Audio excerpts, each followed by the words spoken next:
un chat, un robot, ça donne un chatbot. Un robot chat qui détruit tout sur son passage.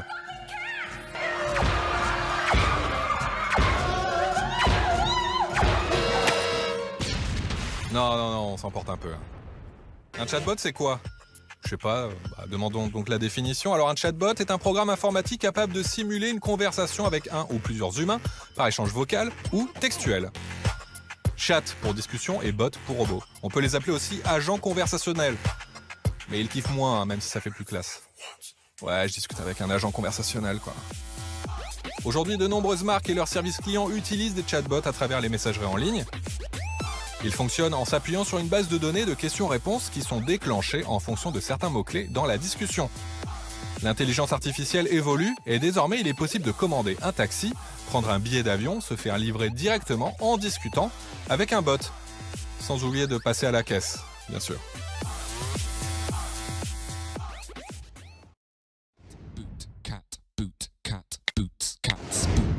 Pas besoin d'avoir un téléphone ou une enceinte dernier cri pour profiter d'un assistant personnel. Vous pouvez tester ce type de service avec des chatbots. Des chatbots, ça vous dit rien ? Allez, je vous explique. Les bots informatiques. Contraction de robot. On les connaît déjà. Ils parcourent le web en indexant les pages pour le compte de moteurs de recherche. Ils jouent avec nous à des jeux vidéo quand personne de notre entourage n'est connecté. Ou alors ils prennent l'apparence de vrais comptes Twitter ou bien de comptes Tinder pour nous avoir. Ce sont des programmes qui prennent l'apparence d'humains dans leur manière de converser avec nous. Et aujourd'hui, la tendance est au chatbot. En français, on parle d'agents conversationnels.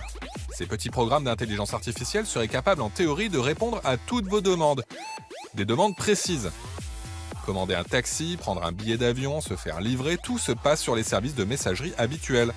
Au lieu de devoir installer sur son smartphone une appli pour chaque service ou e-commerce, il suffit d'ajouter un bot sur son Messenger, WeChat, Telegram, Kik et de converser avec ces derniers. Une fois son billet trouvé, on passe à la caisse simplement et directement via sa messagerie. Plus besoin de consulter l'application du service en question. C'est de la conciergerie 2.0.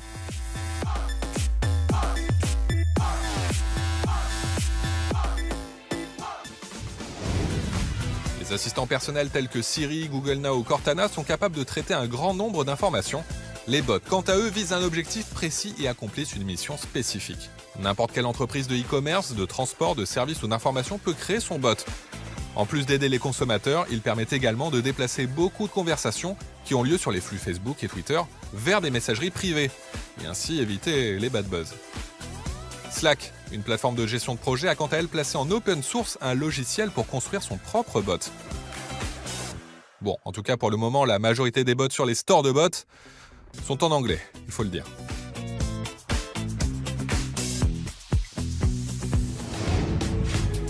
Les fonctionnalités pour le moment sont assez basiques, mais comme les bots s'appuient sur l'intelligence artificielle, ils seront amenés à s'améliorer au fur et à mesure. Après, ce n'est pas sans accroc. Microsoft en a fait l'amère expérience il y a quelques années avec son robot baptisé Tai, qui était censé apprendre des internautes. Elle en a un peu trop appris sur les travers de notre société, on va dire ça comme ça, et l'expérience a vite tourné court à cause de trolls.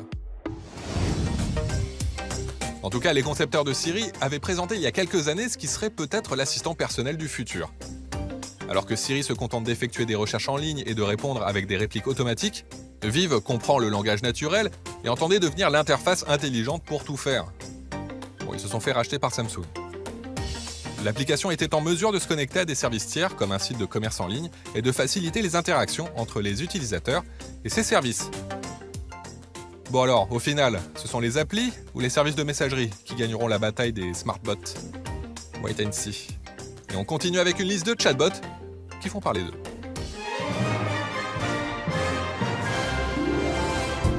On commence avec Sensei. Son but, mettre en relation toute personne qui nécessite de l'aide avec celle qui pourra lui apporter cette aide.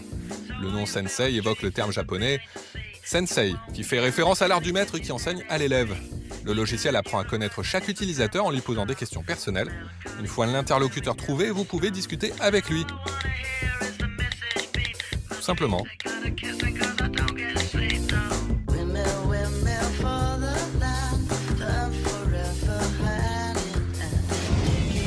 On passe à HelloJam qui se concentre sur la vie étudiante. Il aide les étudiants donc gratuitement au quotidien, par SMS ou Facebook Messenger. Trouver un appart, décrocher un petit job ou un stage, mais aussi dénicher un resto, des bons plans de voyage, et il suffit de demander. Les réponses sont données par des bots, mais aussi par une équipe d'humains. Oui, des humains. Ce sont des êtres vivants, enfin assez intelligents. Je vous expliquerai.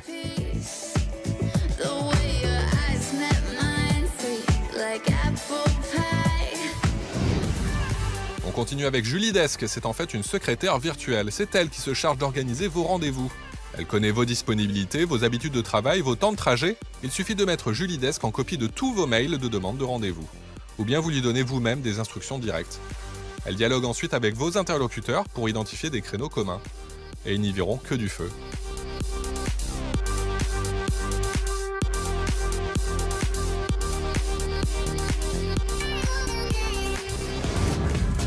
On passe à Poncho. Poncho est capable de vous dire le temps qu'il fait. Bon, c'est cool, hein? C'est pas ouf. Non, en fait, il est capable aussi de parler. Enfin, de plein d'autres choses que le temps. C'est un peu comme si le présentateur de la météo était votre meilleur pote. Alors, il faut lui parler en anglais. C'est juste histoire de faire la conversation, hein. Voilà.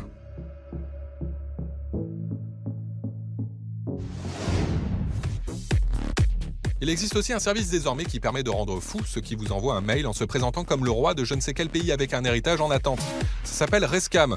En fait, vous envoyez l'adresse mail de celui qui a essayé de vous arnaquer. Il discutera sans le savoir avec un chatbot qui le rendra fou. Et vous pourrez consulter les captures d'écran envoyées par le site pour vous montrer les réactions et la patience ou non de l'arnaqueur.